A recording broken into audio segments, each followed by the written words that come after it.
এবারে বক্তব্য রাখার জন্য আহ্বান জানাচ্ছি টাঙ্গাইল ৪ এলাকা থেকে নির্বাচিত মাননীয় সদস্য জনাব মোহাম্মদ হাসান ইমান খান। মাননীয় সদস্য, আপনার সময় 12 মিনিট। মাননীয় স্পিকার, আপনাকে ধন্যবাদ। 2017-18 সালের বাজেট সম্পর্কে সাধারণ আলোচনায় সুযোগ করে দেওয়ার জন্যে।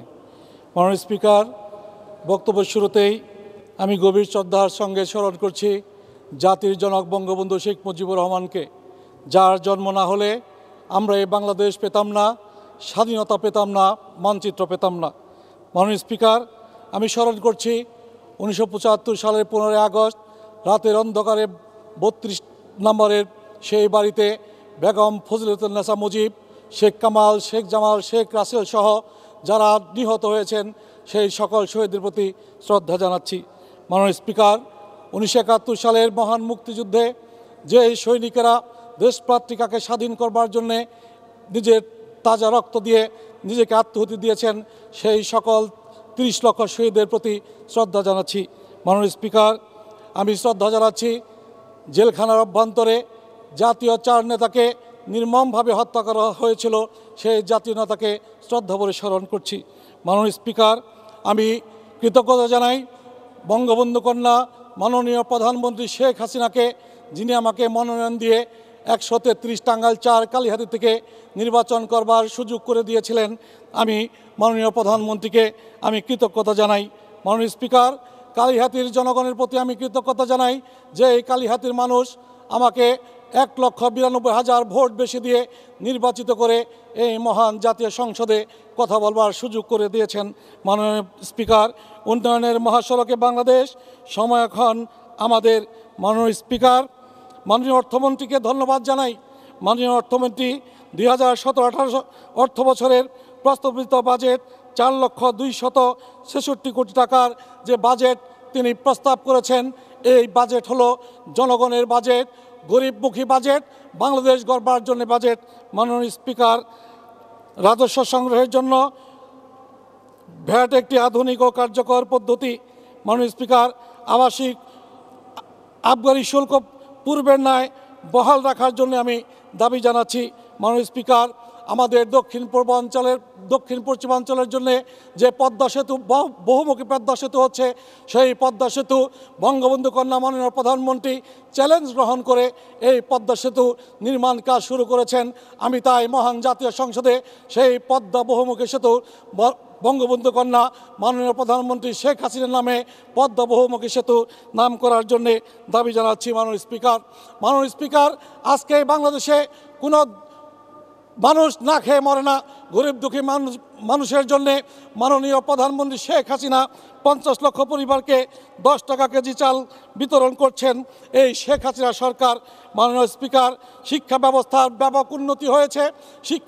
আজকে বছরের শুরুর দিনেই 1 জানুয়ারিতে লক্ষ লক্ষ বই দিয়ে বঙ্গবন্ধু কন্যা শেখ হাসিনা আমাদের ছাত্রছাত্রীর হাতে বই দিয়ে তাদের উৎফুল্ল করেছেন। মাননীয় স্পিকার, আগে কি দেখতাম, মার্চ মাস, এপ্রিল মাস চলে যেত, কিন্তু ছাত্রছাত্রীদের হাতে বই পাওয়া যেত না।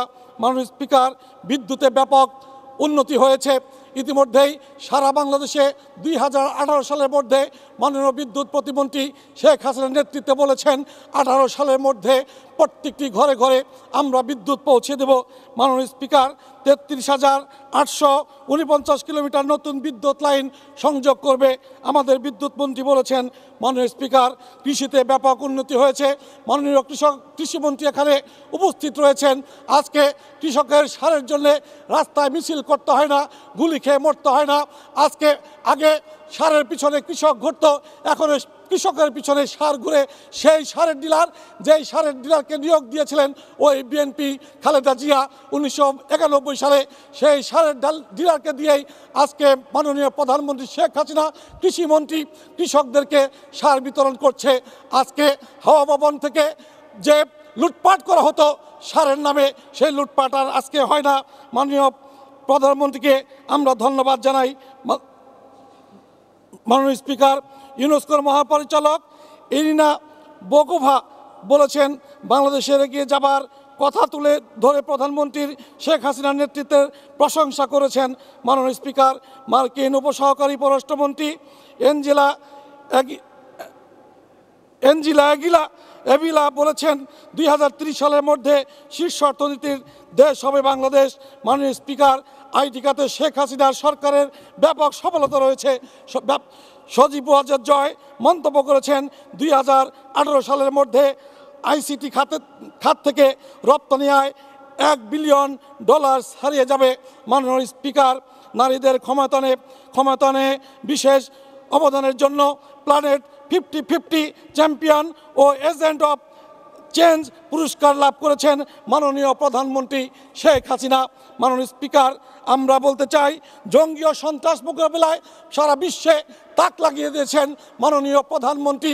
বিশ্বের উন্নত দেশগুলোতে সন্ত্রাসবাদ হচ্ছে, বোমা হামলা হচ্ছে।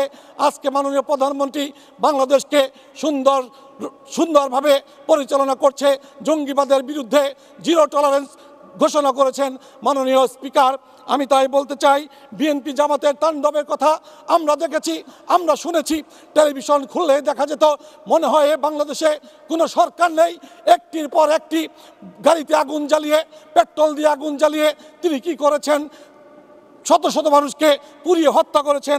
মাননীয় স্পিকার, কানাডার আদালত বিএনপিকে সন্ত্রাসী সংগঠন হিসাবে ঘোষণা করেছেন। সজীব ওয়াজেদ জয় আজকে বাংলাদেশের বোঝা নয়, আজকে আইটি খাতে সজীব ওয়াজেদ জয় ব্যাপক উন্নতি সাধন করেছেন। আর তারেক জিয়া, সন্ত্রাসী তারেক জিয়া ওই বিদেশে বসে বাংলাদেশের বিরুদ্ধে ষড়যন্ত্র করছেন। মাননীয় স্পিকার, আমরা চাই মাননীয় স্পিকার, টাঙ্গাইলে কমিউনিটি ট্রেন চাই। মাননীয় স্পিকার, কালিহাতীতে ব্যাপক চরাঞ্চলে ব্যাপক জায়গা রয়েছে, সেখানে আমরা একটি ব্রিজেট চাই। কালিহাতীতে ব্রিজেট হলে যমুনা সেতুর পূর্ব পারে, টাঙ্গাইল পশ্চিম পারে, সিরাজগঞ্জ, এই দুই জেলার মানুষ উপকৃত হবে। মাননীয় স্পিকার, কালিহাতীতে ইপিজেড অবশ্যই প্রয়োজন।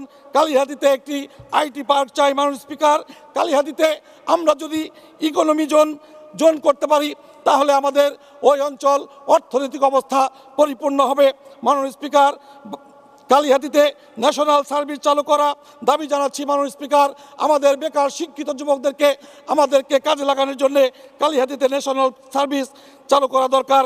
যমুনা নদীর ভাঙ্গন রোধে আমরা যে বাঁধ নির্মাণ করবার জন্য মাননীয় পানি সম্পদ মন্ত্রীর কাছে ডিও লেটার দিয়েছিলাম। পানি সম্পদ মন্ত্রী ইতিমধ্যেই দেশি এবং বিদেশি দেশি এবং বিদেশি প্রকৌশলীদেরকে পাঠিয়ে তিনি সেখানে সমীক্ষা করেছেন। আমরা আশা রাখি অতি তাড়াতাড়ি আমাদের যমুনা নদী ভাঙ্গন রোধে সেই বাঁধ হবে। মাননীয় স্পিকার, কালিহাতী ও এলাঙ্গা পৌরসভাকে আমি ক শ্রেণীতে উন্নীত করার জন্য বিনীত দাবি জানাচ্ছি। মাননীয় স্পিকার, এলাঙ্গা থেকে ভুয়াপুর পর্যন্ত 10টি ঝুঁকিপূর্ণ সেতু রয়েছে। সেই 10টি ঝুঁকিপূর্ণ সেতু অবশ্যই নির্মাণ করতে হবে, না হলে জনগণের যান চলাচল করতে বিঘ্নিত হবে। যে কোনো সময় দুর্ঘটনা ঘটতে পারে। টাঙ্গাইল এলাঙ্গাতে একটি ব্রিজ রয়েছে অত্যন্ত ঝুঁকিপূর্ণ। সেই এলাঙ্গার ব্রিজটিকে আমি সম্প্রসারণ হিসাবে নতুন ব্রিজ দাবি করছি এবং এলাঙ্গা থেকে পটল পর্যন্ত রাস্তা সংস্কার দাবি করছি। মাননীয় স্পিকার, পটল আলিপুর রাস্তা 2 কিলোমিটার টেন্ডার হয়েছে, বাকি 2 কিলোমিটার আমি দাবি জানাচ্ছি। নারায়ণদিয়া সল্লা রাস্তা সংস্কার প্রয়োজন। মাননীয় স্পিকার, পালিমা কুরুয়া রাস্তা সংস্কার প্রয়োজন। কালিহাতীতে একটি কলেজ শামসুল হক মহাবিদ্যালয় সরকারিকরণ করেছেন মাননীয় প্রধানমন্ত্রী, তাকে ধন্যবাদ জানাই। আমার কালিহাতীতে RS পাইলট উচ্চ বিদ্যালয়, কালিহাতী বালিকা পাইলট উচ্চ বিদ্যালয়, এই 2টি প্রতিষ্ঠানকে আমি সরকারিকরণের জন্য দাবি জানাচ্ছি। মাননীয় স্পিকার, গ্যাস ইতিমধ্যেই কালিহাতী এবং বল্লাতে গ্যাস চেয়েছি। মাননীয় বিদ্যুৎ প্রতিমন্ত্রী গ্যাসের জন্য চিঠি দিয়েছেন। গত বৃহস্পতিবারে আমাদের কালিহাতী এবং বল্লাতে গিয়ে জরিপ করে এসেছেন। অতি তাড়াতাড়ি আমরা কালিহাতী এবং বল্লা রামপুর এলাকাকে শিল্পাঞ্চলে আমরা গ্যাস পাবো বলে আশা করছি। রেল স্টেশনের দাবি করেছি। মাননীয় স্পিকার, আমাদের এলাঙ্গাতে একটি রেল স্টেশনের প্রয়োজন। মাননীয় স্পিকার, আগামী মাসে আমরা আশা করছি এলাঙ্গাতে ফ্লাইওভার নির্মাণের জন্য টেন্ডার হবে। মাননীয় স্পিকার, আমার বর্গা সরিষাটা রাস্তা পাকা দাবি জানাচ্ছি। মাননীয় স্পিকার, আমাদের পার্কি থেকে আমজানি পর্যন্ত রাস্তা পাকা করার দাবি জানাচ্ছি। পার্কি থেকে মরিচা পর্যন্ত রাস্তা পাকা করার জন্য জোর দাবি জানাচ্ছি মাননীয় স্পিকার ভিআইএল থেকে তকেয়া পর্যন্ত রাস্তা পাকা করার জন্য জোর দাবি জানাচ্ছি কস্তুরীপাড়া থেকে বীরবাসিন্দা, কস্তুরীপাড়া থেকে ভেঙ্গুলা, কস্তুরীপাড়া থেকে নোয়াবাড়ি পর্যন্ত রাস্তা পাকা করার জন্য জোর দাবি জানাচ্ছি মাননীয় স্পিকার কালীহাতি বাস স্ট্যান্ড থেকে আমাদের কালীহাতি পুরাতন থানা পর্যন্ত রাস্তা ড্রেন সহ রাস্তা পাকা করার জন্য জোর দাবি জানাচ্ছি মাননীয় স্পিকার বলদি বাজার থেকে মহিষজোড়া পর্যন্ত রাস্তা পাকা করার জন্য জোর দাবি জানাচ্ছি মাননীয় স্পিকার আমরা এলাঙ্গাতে আমাদের পৌরসভায় অনেক ভাঙ্গাচোরা রাস্তা রয়েছে, সেই রাস্তাগুলো সংস্কারের জন্য জোর দাবি জানাচ্ছি আমার কালীহাতিতে পৌরসভার যে ভাঙ্গাচোরা রাস্তা রয়েছে সেই রাস্তাগুলো সংস্কার করার জন্য জোর দাবি জানাচ্ছি মাননীয় স্পিকার আমার বাংলায় অনেকগুলো রাস্তা এখনও কাঁচা রয়েছে, সেই রাস্তাগুলো পাকা করবার জন্য জোর দাবি জানাচ্ছি গোপালদিঘি স্কুল থেকে গোলরা পর্যন্ত কাঁচা রাস্তা পাকা করবার জন্য আমি জোর দাবি জানাচ্ছি মাননীয় স্পিকার আমি আরও দাবি জানাচ্ছি আমাদের সল্লা ইউনিয়নের আমাদের সল্লা স্কুল থেকে আমাদের হাইওয়ে রাস্তা পর্যন্ত যে কাঁচা রাস্তা রয়েছে সেই রাস্তাটি আমি পাকা করার জন্য জোর দাবি জানাচ্ছি মাননীয় স্পিকার ইতিমধ্যেই অনেক উন্নয়নমূলক কাজ আমার কালীহাতিতে হয়েছে, আরও অনেক কাজ বাকি রয়েছে। আমি বঙ্গবন্ধু টেক্সটাইলকে দ্বিতীয়বারের মতো দাবি জানাচ্ছি বিশ্ববিদ্যালয়ে রূপান্তরিত করবার জন্য মাননীয় স্পিকার আমি কালীহাতির জনগণের কাছে কথা দিয়ে এসেছি আমরা প্রত্যেকটি রাস্তা জনগণ শেখ হাসিনার নেতৃত্বে আমরা পাকা করব। আগামী দিনে আমরা কালীহাতির মানুষ সহ সারা বাংলাদেশের মানুষের মুখে হাসি ফুটাতে চাই। মাননীয় স্পিকার আপনাকে ধন্যবাদ জানিয়ে আমি আমার বক্তব্য শেষ করছি। খোদা হাফেজ, জয় বাংলা, জয় বঙ্গবন্ধু, বাংলাদেশ চিরজীবী হোক। বক্তব্য রাখবার জন্য আপনাকে ধন্যবাদ।